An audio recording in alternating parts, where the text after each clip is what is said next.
오늘부터 오후 시간에 에스라서 강의를 하려고 합니다.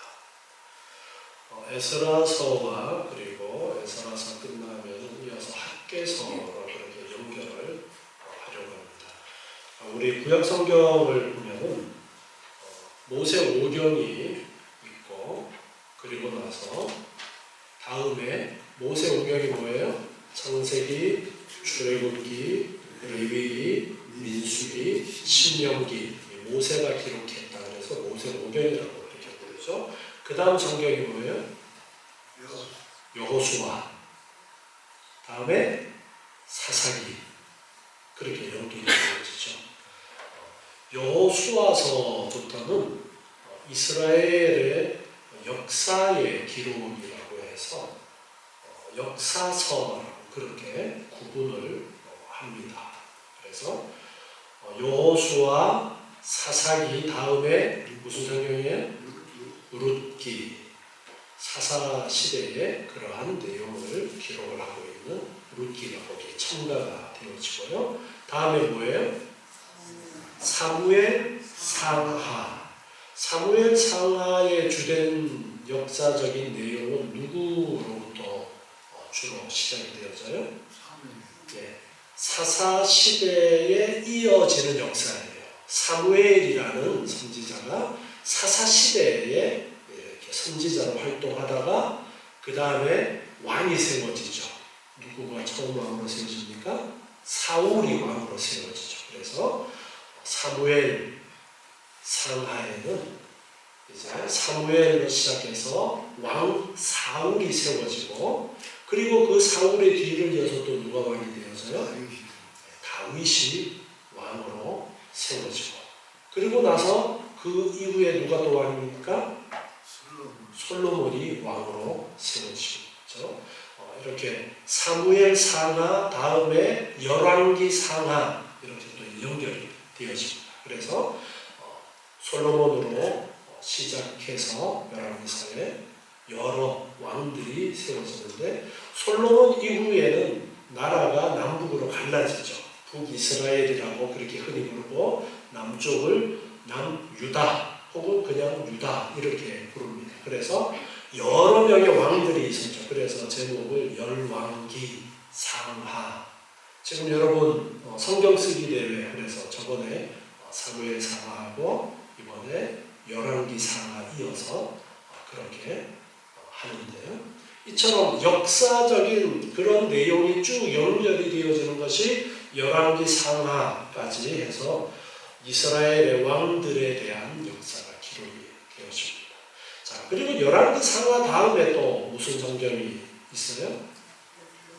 역대상하가 있습니다. 역대기서가 있는데, 이 역대기서는 사무엘서부터 열왕기서의 내용이 중첩이 됩니다.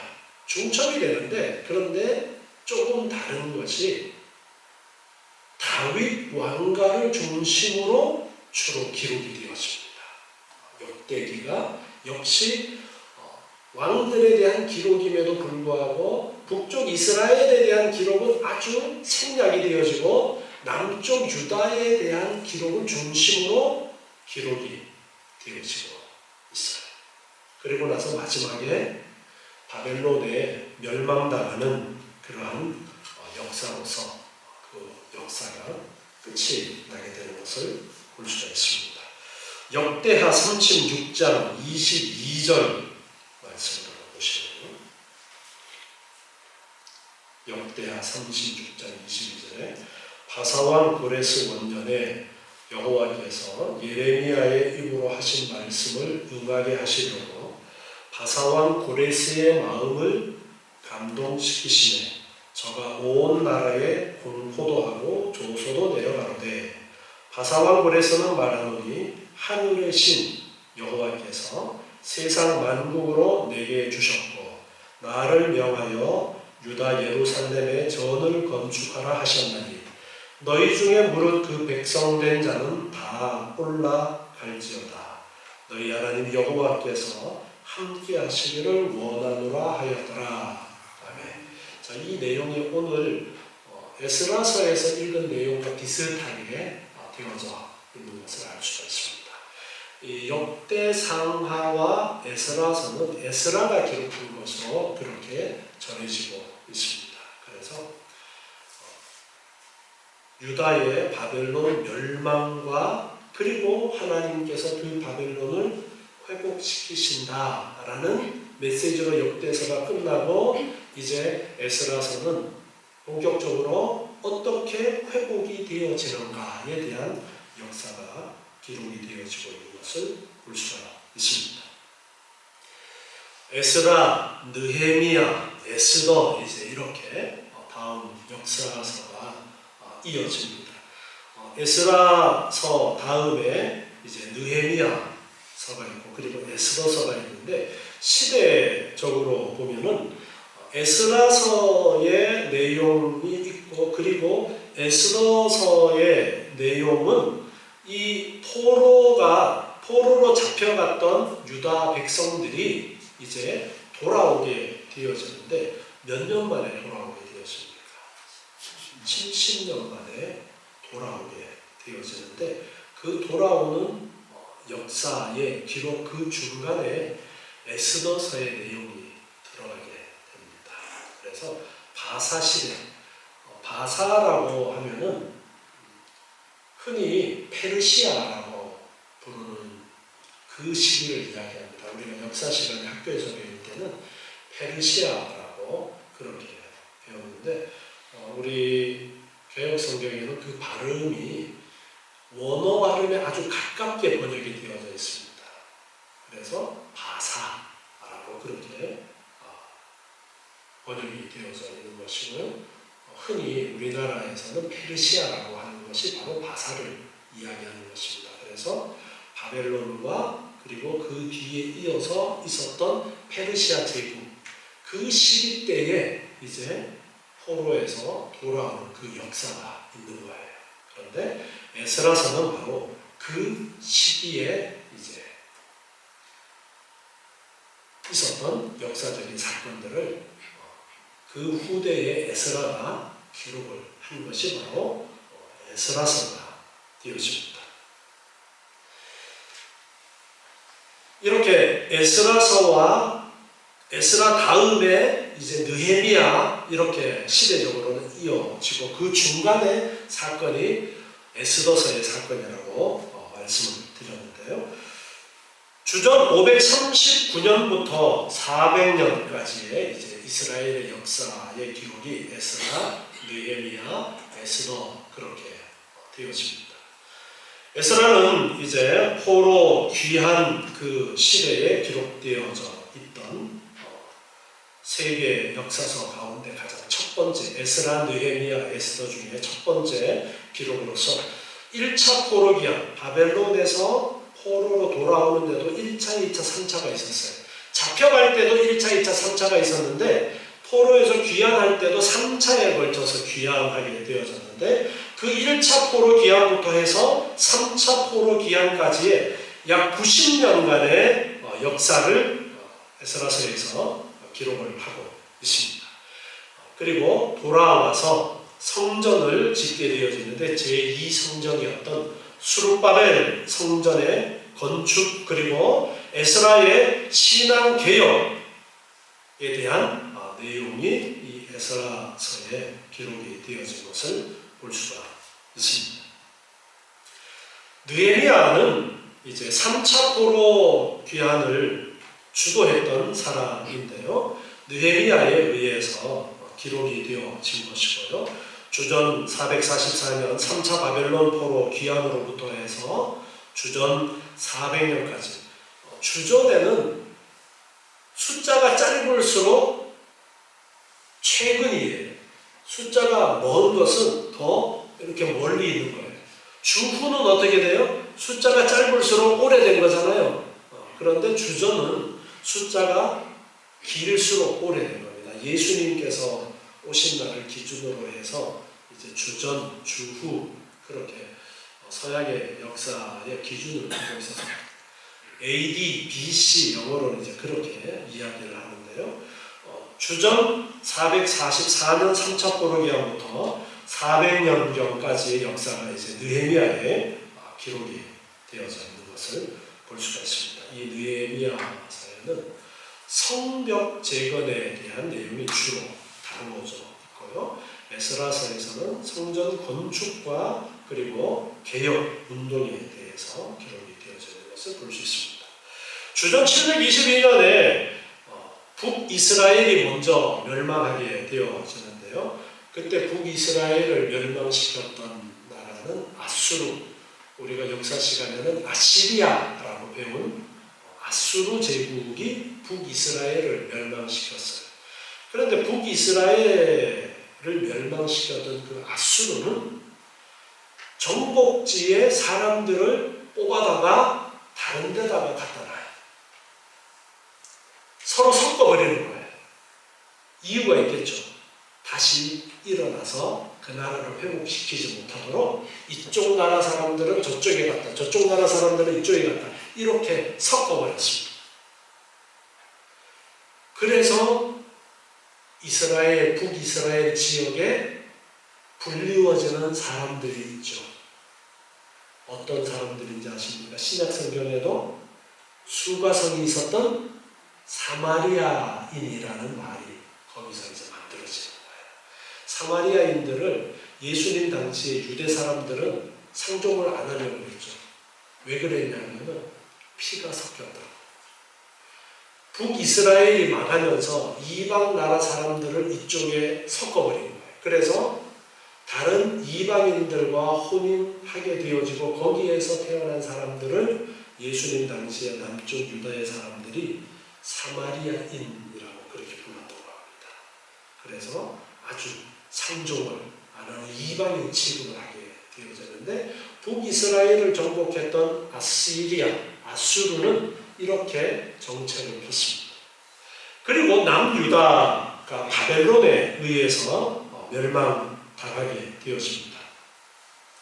주전 605년에 처음 바벨론의 침공으로 1차 포로로 잡혀가기를 시작을 합니다. 그리고 주전 586년에 예루살렘 성이 함락되어지면서 남유다가 완전히 바벨론에 의해서 짓밟히게 되어집니다. 바벨론 역시 많은 사람들을 포로로 잡아갔지만 다른 지역과 섞는 그런 것은 하지 않았습니다. 그래서 남유다는 잘 나가는 사람들, 정치적으로 힘이 있는 사람들, 제사장이나 똑똑한 사람들을 주로 포로로 잡아갔습니다. 그리고 그 바벨론에 잡혀가고 몇 년 만에 돌아올 것이라고 예언하셨어요? 70년 만에 돌아올 것이라고 했는데 바벨론 제국이 70년 말씀하신 그때가 되었을 때 갑자기 바벨론이 멸망해버립니다. 바벨론이라는 나라가 갑자기 컸다가 갑자기 멸망해버립니다. 세상 역사가들은 여러 가지 다른 이유를 거기에서 찾아보고 있지만 우리는 그 모든 세상의 역사가 누가 주장하셨다는 것을 깨닫습니까? 하나님께서 주장하셨다는 것을 깨닫습니다. 70년이 되었기 때문에 하나님께서 유다를 멸망시키신 이후에 70년이 되어서 말씀하셨던 대로 이제 바사라는 페르시아라는 새로운 나라가 세워지게 됩니다. 이 페르시아는 바벨론을 무너뜨리고 새롭게 강자로 섰는데 정책을 좀 특이하게 했습니다. 이 식민 정책은 바벨론과는 완전히 다른 그런 정책을 폈습니다. 그래서 강제 이주나 억압하는 그런 정책이 아니라 일정한 범위 내에서 정치적, 종교적 자유와 자치를 허용하는 그런 관용적인 정책을 취합니다. 그래서 바벨론에서 바벨론 시대에 잡혀왔던 유다 백성들을 돌아가라고 합니다. 그런데 그렇게 돌아가도록 하는 데는 하나님께서 그 안에 역사하신 그러한 역사가 있었어요. 그 역사의 중첩기에 활동했던 선지자, 바벨론에 걸쳐서 바사 제국까지, 페르시아 제국까지 거쳐서 활동했던 선지자가 있는데 그 사람이 누굴까요? 다니엘입니다. 다니엘. 그래서 다니엘이 그 바벨론에서 바사 역사 가운데에 그 다니엘이 하나님 앞에 온전하게 서 있음으로써 하나님을 전하는 그 역할을 하게 되었다는 것을 우리가 알 수가 있습니다. 그리고 그 결과로서 하나님께서 말씀하셨던 대로 이제 페르시아 바사 시대 때 바벨론의 포로로 잡혔던 그 유다 민족이 70년이 차서 돌아오게 되어진 거예요. 갑자기 나라가 바뀌었는데 돌아가라는 거예요. 가서 성전을 지으라는 거예요. 이런 명령이 내려지게 되는 겁니다. 예레미야 25장 11절 말씀을 보시면요.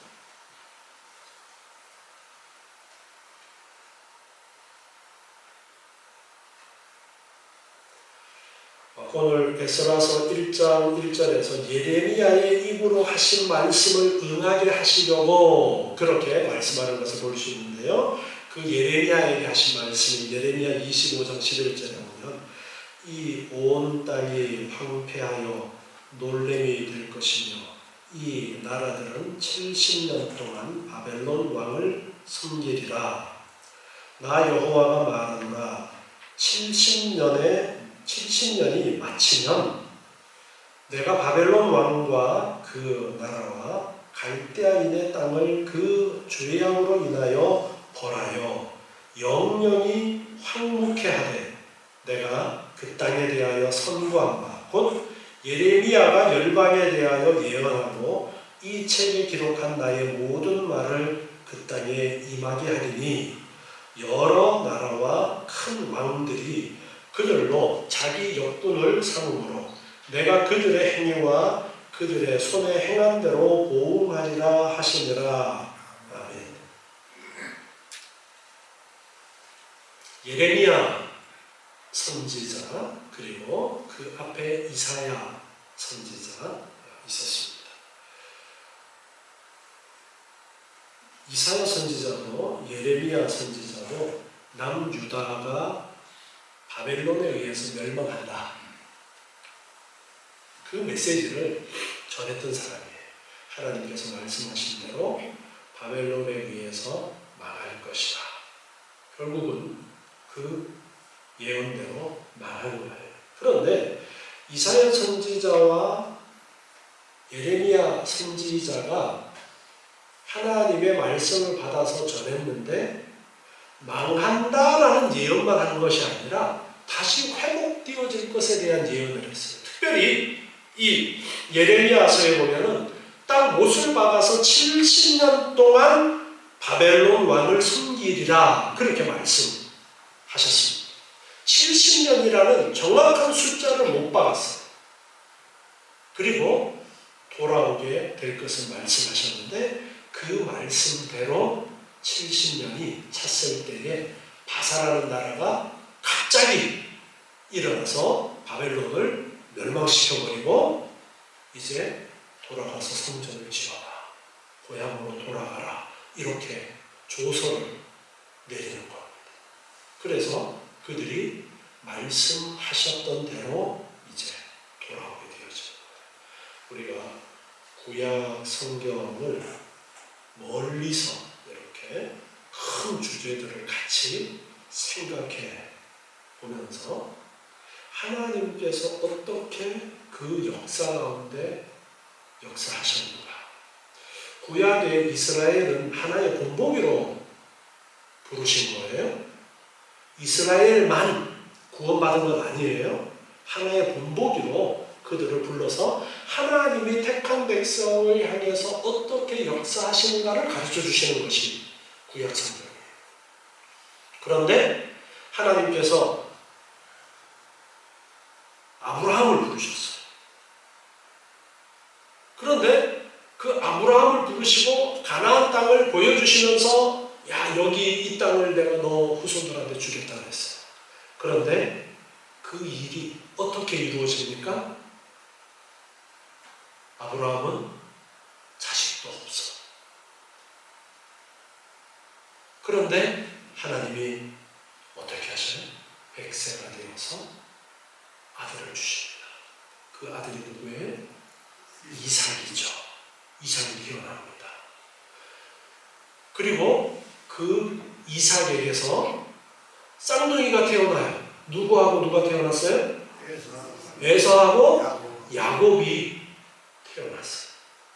그런데 하나님은 이 에서와 야곱 중에 누구를 택하셨다고 말씀하십니다. 야곱을 택하셨다고 히브리서에서 그렇게 말씀하시죠. 하나님이 에서가 첫째인데, 쌍둥이 첫째인데 야곱을 택하셨다. 그리고 야곱 때에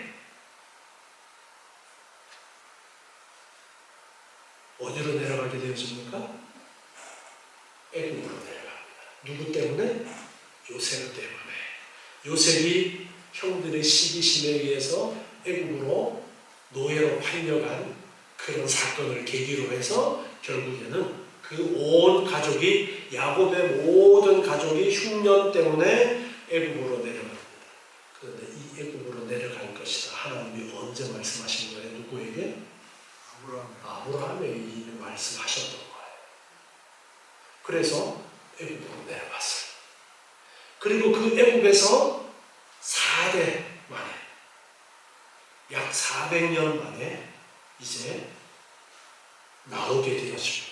어디를 향해서요? 하나님이 누구에게 약속하셨던 땅이에요? 아브라함에게 약속하셨던 땅인 가나안 땅을 향해서 가게 되어지는 거예요. 그때 지도자가 누구였어요? 모세인 거예요. 그게 출애굽기의 역사입니다. 그때부터 하나님의 택한 백성인 이 이스라엘, 야곱의 이름이 이스라엘로 바뀌었잖아요. 그 야곱의 후손 이스라엘이라는 한 민족이 한 나라가 되어지고 하나님의 택함 받은 나라의 본보기로서 역사가 기록이 되어지는 것이 성경의 역사인 거예요. 그렇게 하나님께서 약속하셨던 대로 가나안 땅을 주셨어요. 그리고 그 땅에 들어가면서 약속하셨어요. 너희가 이 땅에서 하나님 말씀 잘 지키고 살면 영원토록 너희가 이 땅에서 잘 먹고 잘 살 것이다. 그런데 만약 어기면 딴 나라에 잡혀갈 것이다. 말씀했어요. 이 말씀은 가나안 땅에 들어갈 때 하나님이 하신 말씀이에요. 그런데 결국은 하나님의 말씀대로 잘 순종하지 못하고 거역해서 결국은 그 땅에서 멸망당하고 결국에는 북쪽 이스라엘이 먼저 아수르에 멸망당하고 남쪽 유다도 바벨론에 멸망당하게 되어지는 거예요. 그게 에스라서 이전 열왕기까지의 역사인 겁니다. 그리고 70년의 분배기가 있습니다. 70년 동안 포로로 잡혀가서 생활하는 거예요. 그 포로로 잡혀간 시기에 이제 사건들을 어디에서 엿볼 수 있느냐면 다니엘서에서 엿볼 수가 있는 거예요. 다니엘이 그 시대를 살았던 거예요. 포로로 잡혀가서 이제 바벨론 시대에도 살고 페르시아 시대에도 살았던 인물인 것입니다. 그리고 포로에서 귀환하게 되어지는 것이 에스라서의 이제 기록인 거예요. 그리고 그 에스라서의 포로가 1차, 2차, 3차 이제 돌아오는 그 가운데에 성전이 건축되어지고 그 이후에 어떤 사건이 있는 것이냐면 에스더의 사건이 있는 거예요. 성전을 건축했는데 하만이라는 사람이 유대인들을 시기해서 다 죽이려고 합니다. 자, 지금 아직까지 누구의 다스림 안에 있느냐면 페르시아 제국 안에 있는 거예요.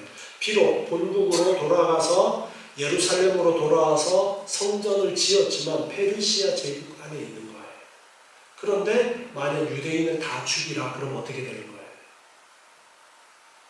보면은 에스라서에 보면은 성전을 건축하러 돌아와서 성전을 다 건축하고 나서 성전 건축하는 문제에 대해서 제대로 건축을 안 하니까 하나님이 학개 선지자를 또 보내서 독려를 합니다.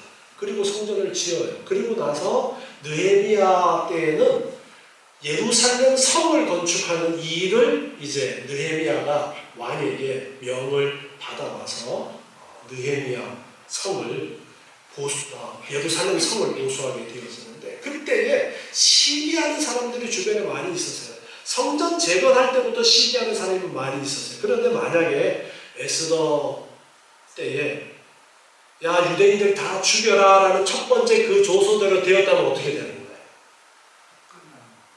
하나님의 택한 백성들이 끝장나는 거예요. 그 배후에 하만의 배후에 우리가 영적인 눈으로 이렇게 들여다보면 누가 있다라는 것을 알 수 있어요? 사탄이 있다라는 걸 알 수 있습니다. 하나님의 백성을 다 쓸어버리면 어떻게 되는 거예요? 하나님의 약속이 성취가 안 되는 것이죠. 그런데 그때에 하나님께서는 에스더를 통해서 구원하시는 그런 역사가 에스더서의 역사입니다. 여러분이 성경을 읽으실 때에 이렇게 좀 더 연결이 되겠죠.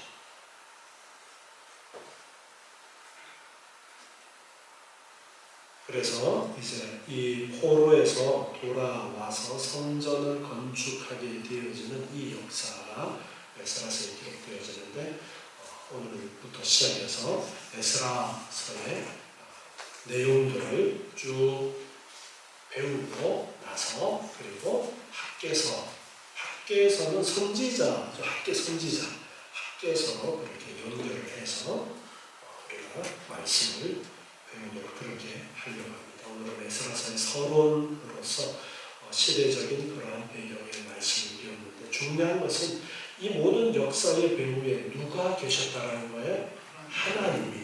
하나님이 말씀하셨던 대로 그대로 이루어지는 역사가 있다라는 것을 우리가 이 에스라서 말씀을 배우면서 보게 되는 거예요.